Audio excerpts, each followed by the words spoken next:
I'm Pascal La Liberté. I do web work. I do buyer research, buyer interviews. I also do personal development stuff as well. I've got a course online. And I'm here to talk to you about jobs to be done. Who here knows about jobs to be done, the theory? No? A few people? A little bit? Super.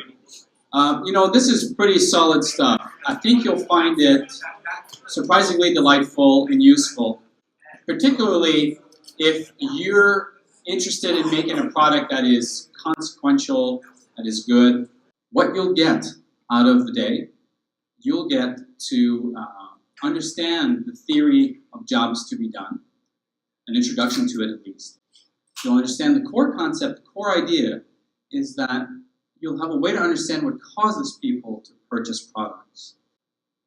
And you'll have ideas on improving your marketing messaging, but surprisingly, you'll have ideas about how to change how you sell yourself, how you sell ideas as well. Let's create a striking, consequential, influential, remarkable product. And there's some of the ways that you can do this. Using jobs to be done is my go-to bottom framework, solid framework to do that. And let's have a punch card of 6 properties that this product, what makes a product striking. And throughout the presentation, we'll fill that punch card up. Here's an introduction to the theory. It came out of Clayton Christensen's research. He's the author of The Innovator's Dilemma. He was studying why companies that go up and then fall because they've got a low-end entry into the market that eats up the market share of their product.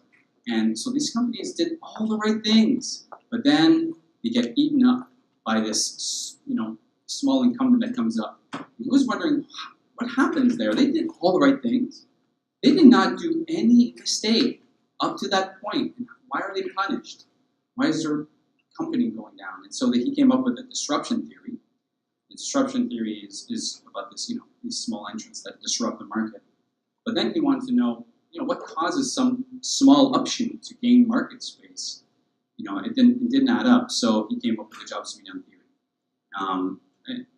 And then some other people, Bob Mesta, Respect from an agency called the Rewired Group, published some new ways to tack onto the theory, some actual practical things you can do, and interview techniques, and some tools to illustrate the jobs to be done idea a bit more. And so we'll be talking about those tools today. The core idea is that people don't buy a product as much as they hire a product for a job. Say that again. People hire a product for a specific job that they have in their life. So the overall, video, you're laughing. Who knows about, who here has seen the Milkshake video? You have. You think so? Here's a story. I've got this fast food chain. Fast food chain had a problem. They were selling a lot of milkshakes, but they couldn't figure out why. So they tried different things. Time of day, is it the time of the year when it's really hot outside? Does that correlate with more milkshakes? No. Maybe there's some times of the year more. No. What else was going on? And then they said, okay, how about we try different flavors? We'll up the flavors and variety, and we're going to sell more milkshakes. Nothing. Really not that consequential. However, they found out that when looking at the data, a lot of milkshakes were getting bought in the morning. Weekday mornings, right?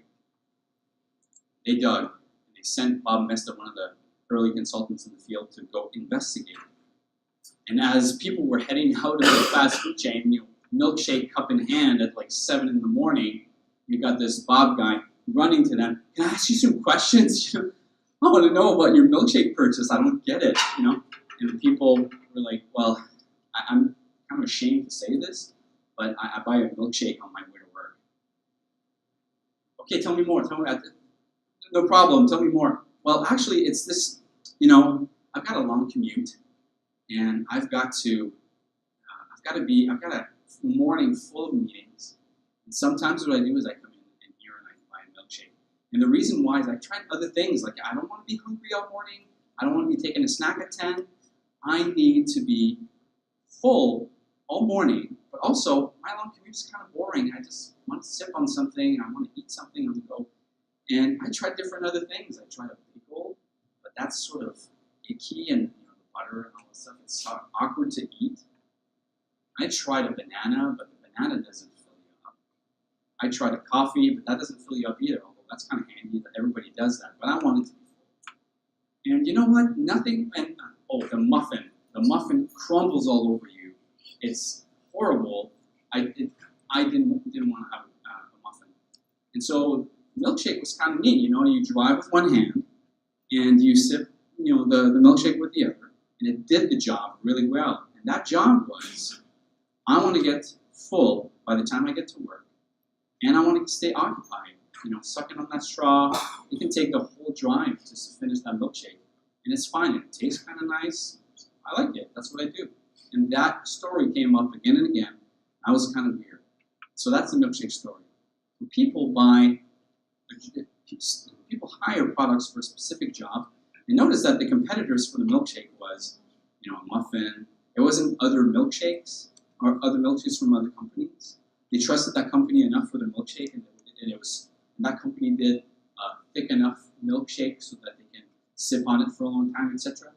And so you get the point. So the first thing that would create a striking product is that it solves a job really well. First stamp on our sticker board. So that's a core idea. People will hire products for a job. But then, is that gonna work with my situation? My product, does that work too? Okay, so let's take a step back and let's look at the overall thing of product marketing. In product marketing, you've got two things. You've got your buyers, you've got product, and you want them basically to, you want your product to be in the face of your customers, customers, and you want to have a good product that the customers will tell other people about it, etc. It's all about getting these two things together.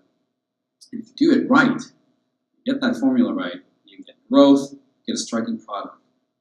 So how do you do that? Normally what you do is you take all these tactics. Let's look at the top right, positioning and differentiation. How is my product different than other things in the market, other competitors? Pricing strategy, how you price your product is psychologically saying something about your product. It'll increase or decrease the odds of you selling it.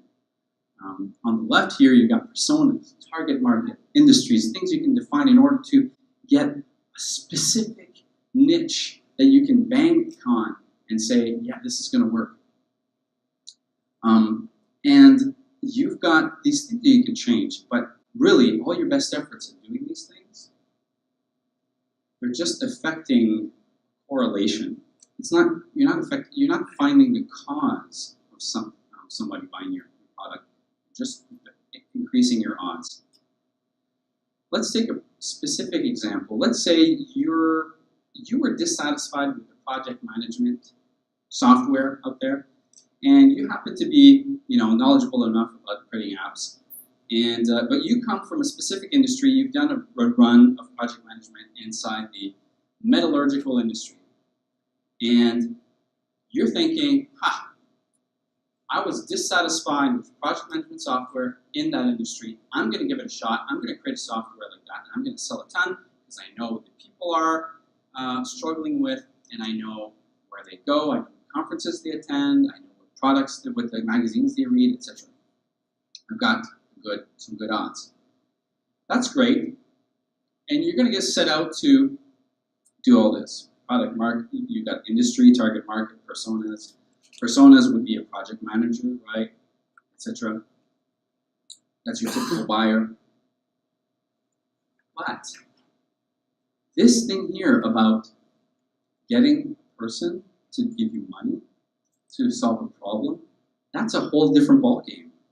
It might not happen nearly as often as you think, that they were scratching their head and saying, my current situation sucks, enough for them to go get a product for it and to go strike it And so you think that this is really small and tiny, this little weave. In actual fact, when you zoom in, this is an abyss. It's huge. There's tons of causal factors that would be causing somebody to say yes or no or not making the switch. And you want to understand, what is it about this situation on the left that would precede them buying the product?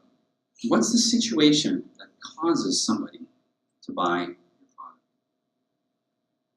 Let's take Basecamp is a product company, and they have a project communication software. It helps teams communicate. And they built it for themselves first, so they understand all the struggles and they understand how to do software right. Interestingly enough, their clients were buying the software for different reasons. They were using their software for really weird reasons. One of them was agencies would be using Basecamp in order to, check this out, the situation is, I've got clients that if we're just running on email, they would say, no, I never said that. No, I never signed off on this. And so the agency was pissed off and they said, we're going to use Basecamp. And so every decision is going to be in Basecamp in one place. There's a URL for that thread. We're going to be able to point at that decision. So people were hiring. So the situation right before was agencies were frustrated with clients not being cool, not being accountable. So they hired that product for that. The second thing that they were finding it funny is that people were hiring Basecamp, the software, to solve a specific problem. Small teams, around three people inside either a company or inside a team, inside a bigger company. 3 people was okay, and they were using a mishmash of tools, email, meetings, Slack, or another chat tool, maybe spreadsheets, whatever, Google Docs, and that did fine. That was fine. But when the 4th person came in, now all the questions were, where's that decision been made again? Where's that document? Where's the project? All the tasks for that project now? And then they were caught offhanded and unorganized. Not only that, but just continuing with the 4th person was like, okay, who's on top of this now, and etc. So that 3 to 4 situation. I mean, there's a target market is small companies. There's tons of those people. But the situation was 3 to 4. 3 to 4 was Basecamp is needed. Armed with that information, they changed their marketing pages. Let's zoom in. On the left, you have the details, the crummy situation that people were in. Messy email chains, stuff all over, all these apps. No one told me. Who has this? Slip deadlines. It describes the mess. And so by describing the mess, people could say, that's exactly my problem. Thank you. And so they were not touting a bunch of features here. They're describing the situation. And so on the right, on the right there was how about you can just use Basecamp and do all in one place. All this stuff is going to be in that one place. Centralized communication, etc. So their understanding of the situation and the struggle made it crystal clear what they had to communicate. And another thing that they could change about their marketing was this idea is instead of choose this, instead of messy email chains, you'll get everything in one place, etc. So this language is one pattern that is common for people that are using JavaScript now. Core idea here is that it's a situation, not just a buyer profile. It's not because somebody is a specific type of person at a role at a company or whatever of a certain size that they have a struggle that you think your product solves. So bet on the situation. Forget the buyer profile. Just talk about the situation, whoever it is. You'll get an abundance of people in your market. And so they changed their marketing. Now that information, now they're confident in just putting out some marketing copy like this, and they can do it with confidence. So another component of a striking product is that it markets itself with confidence. No ifs, ands, and buts are diluted. I can do that, but I can also do this. You can be confident and aim at the actual thing. So let's get back to your project management example.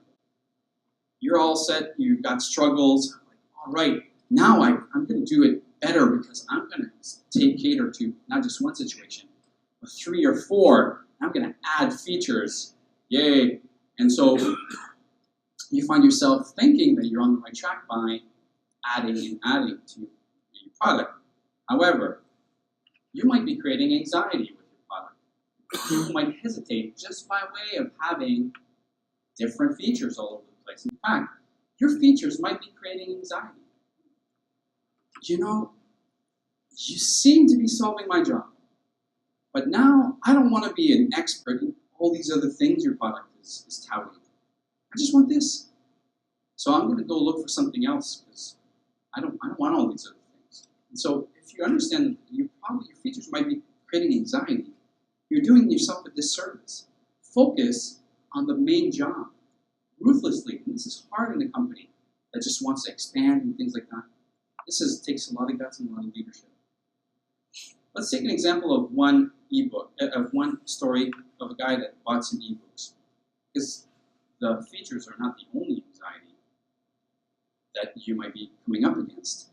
This guy I interviewed had bought 2 ebooks. This was in July on a Saturday. He was not spending time with his kids. He wanted to solve that problem because it was urgent. Because in October, there was a seminar coming. The seminar had good opportunity for him to advance in his career. So he hired those 2 ebooks for career advancement. He said he hesitated a lot. He hesitated to buy these 2 ebooks because he said they're expensive.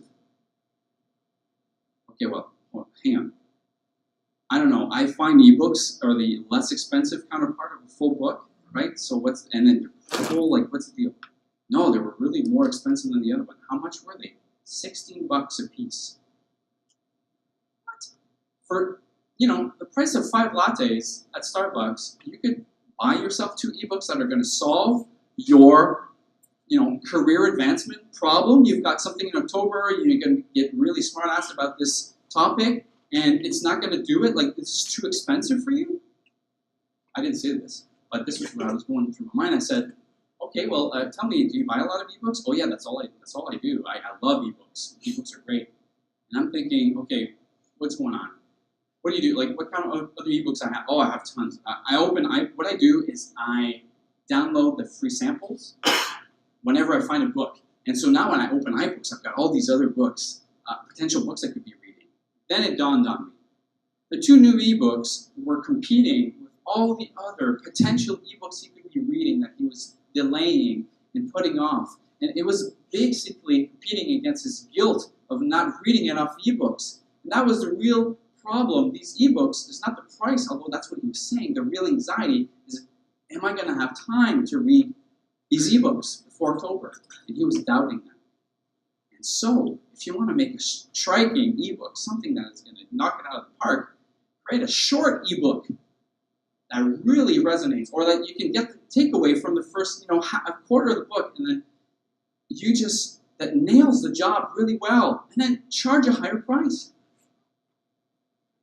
Right? So that's the insight. And so, one of the properties of a striking product is that because you're solving the job really well, you can make it profitable. You can charge a higher price and make it more engaging. People are going to talk about it because it solves the job well, etc. And so price, another takeaway is that price might not be the main anxiety of your book, of your product. It might be time to spend it. Okay, so I've got this online course about self-development. I know that my main anxiety is not the price. I've raised my price 3 times, and every time people are saying, oh, that's a good price. It's because they don't want to commit to the amount of changes that they have to do in their life in order to improve themselves. And that's the real cost for them. In fact, if I raise the price, they might say, yes, I'm actually going to really commit because I just spent a lot of money. And so, anxieties. Anxieties are just one force. It's a big one, but there's another force called the attraction to the product. Another force that brings people toward purchase. Oh, I like how this book looks. I like the properties of these drapes. I like the color of them. I like all of what this product will allow me to do in the future. I like all of the things I'll be able to do with it. So those are the attractive properties or the imaginary properties. And as you know, it's a mix of emotions and rationality, and that mix is fine. And as product managers, you need to be really okay with this, not rational, and especially in sales, and the emotional part of why somebody says yes to a product. The other, so as you see here, there's one. This one goes toward the purchase. This one goes as puts the brakes on the purchase. One of the strong propulsion forces toward purchase is the actual struggle. You're pissed off about a situation, and you go set out to do something about it.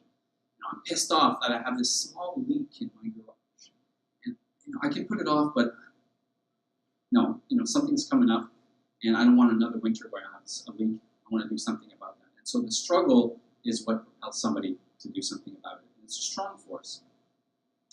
Let's talk about another story. The story of a guy I interviewed who bought some winter boots. Check this out. He bought winter boots at $450 a pair. Okay, this guy, he likes luxury.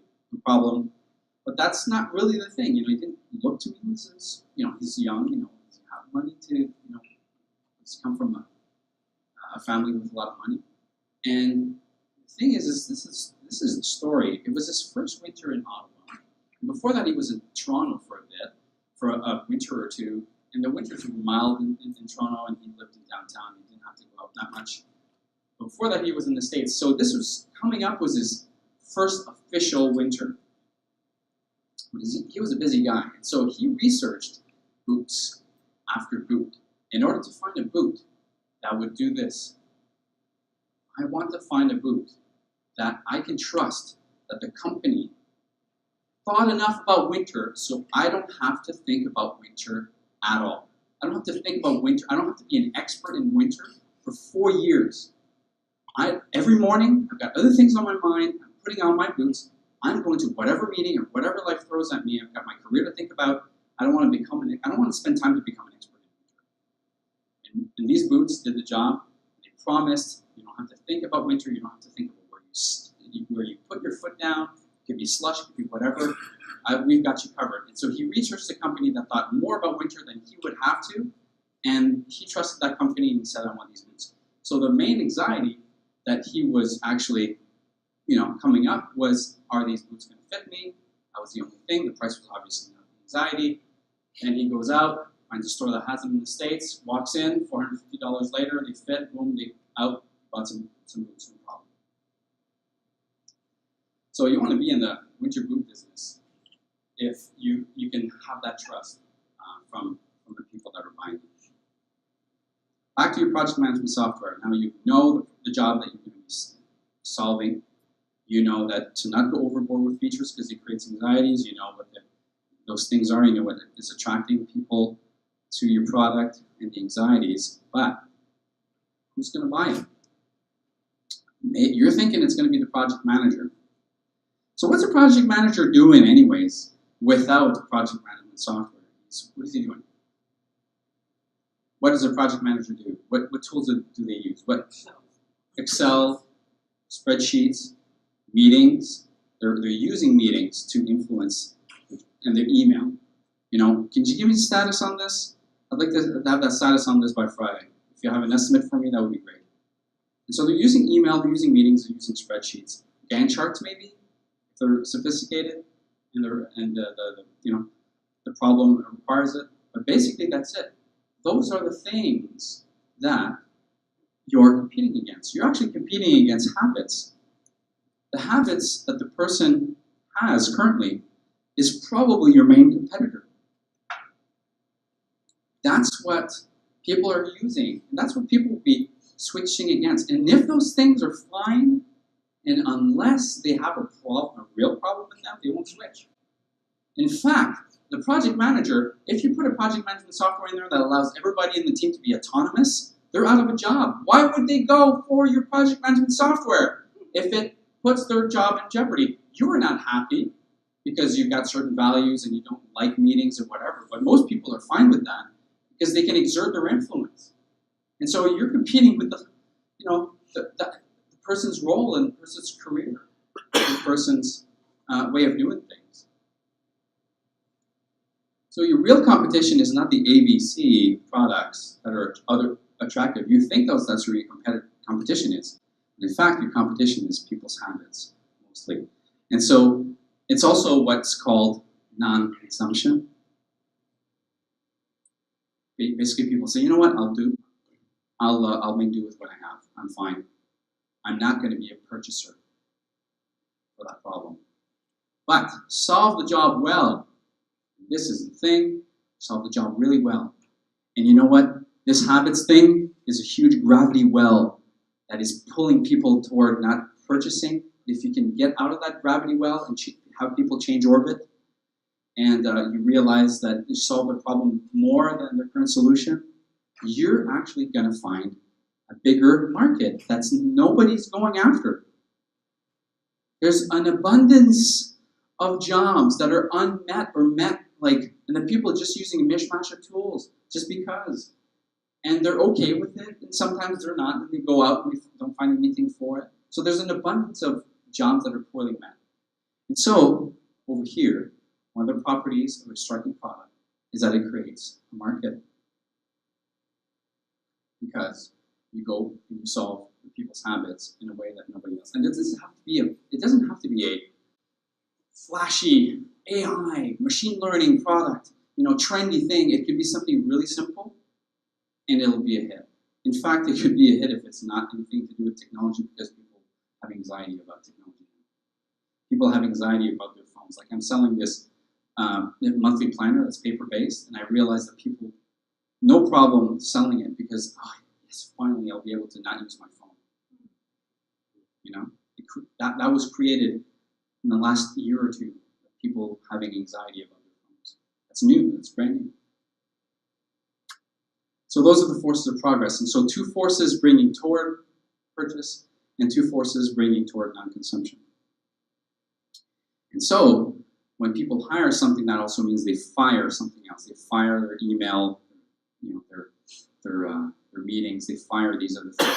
They say no to those things and they say yes to you. And that creates what's called a switch. A switch moment. And that moment is key. That moment is that gold opportunity. What caused the people to say yes in the end? Because that was super hard for them to get there. And so you might think that these forces that's fine, but there's a hidden dimension to these forces, is that these forces change over time. You've got this other tool which is called the journey, the journey story, and then you've got their initial thought, and then all of a sudden there's something happen that they've got to struggle, and then go out to do it. So the struggle is felt hard, and they're maybe a bit contracted, and so they continue on the road to do something about that and become active in their pursuit. And all of a sudden over here now they're really attracted, but they say, I'll just make do. There's an anxiety of the price, whatever they say, which is not true, because that it's just that they think that this force is the stronger one that you're competing with. And all of a sudden something happens. There's an urgency. There's a certain event. There's something coming up. There's an October happening. October's coming up, or December's coming up, and all of a sudden there's an urgency. The struggle is felt harder, and then the habits are just no longer relevant. And all of a sudden your product is like, yeah, this is going to work. And all of a sudden they switch. In that moment right before, you want to know what happens here. You want to know what happened here. What happened over here? And from that interview technique to go get the story of the purchase, you can sniff out the emotion and basically map out what these forces were at each moment to understand all the particularities of the job. And to map it out and have these stories. A bit like the story of the winter boots, like the ebooks, or 2 people that I talked to that purchased a new iPhone, like a month before the new iPhones came out. Why did they buy these? That's another story. I'm probably going to have an article up about that, tell you those stories. So, on our card over here, what do we have? You need to have a product that nails the forces of progress and how they evolve over time. Last story is the one for Pacemakers in India. This is right out of a book called by Clayton Christensen, the author of Jobs Vita, called Competing Against Luck. That's the book that I recommend. It's a great audiobook as well.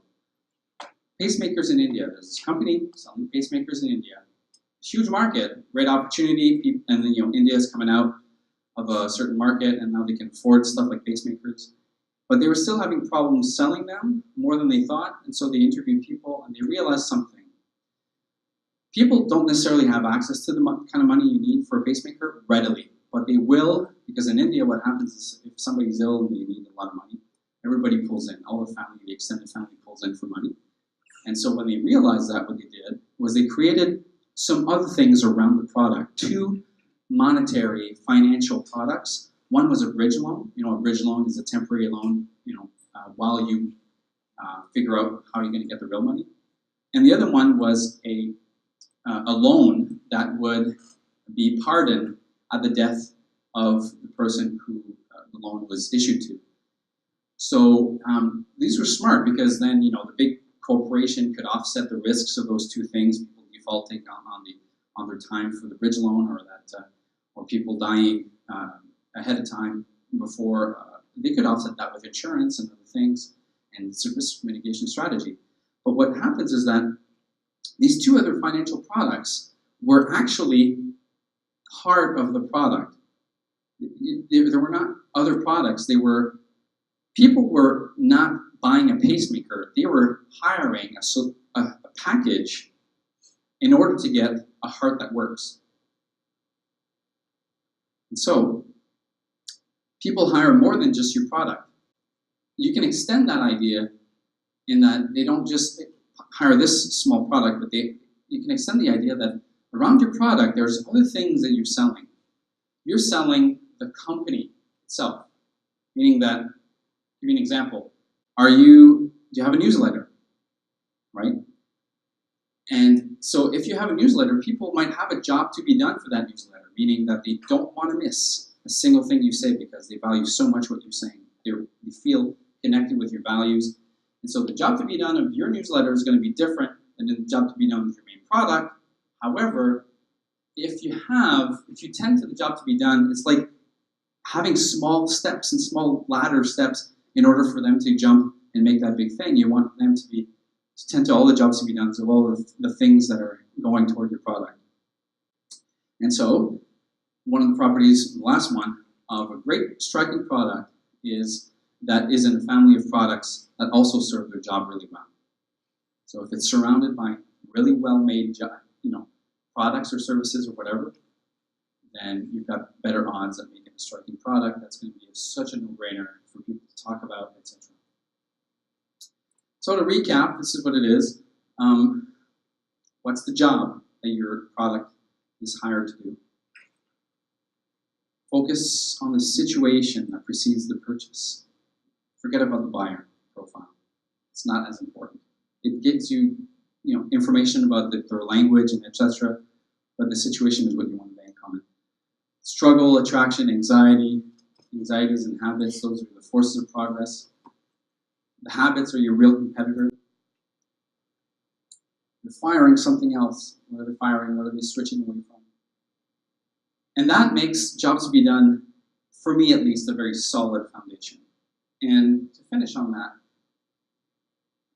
it's no surprise that for me, jobs to be done is a solid foundation, because what I value starting small. Like, I'm sort of irritated when people have big ambitions. I value what's the smallest thing we can do? Being intentional. I value being intentional. People that are just in the clouds or whatever, or just do things because of superficial reasons. Not for me. Betting on what doesn't change. Jobs to be done doesn't change. It's one of those things that won't change. It's been 25 years since the theory was out. And it's rock solid. And I value getting to the bottom of things. And so that coupled with all those takeaways will give you a lot to think about. But also, you can apply all of these to sell just pretty much anything. Not just a product, but also services. Why would people, hire your services?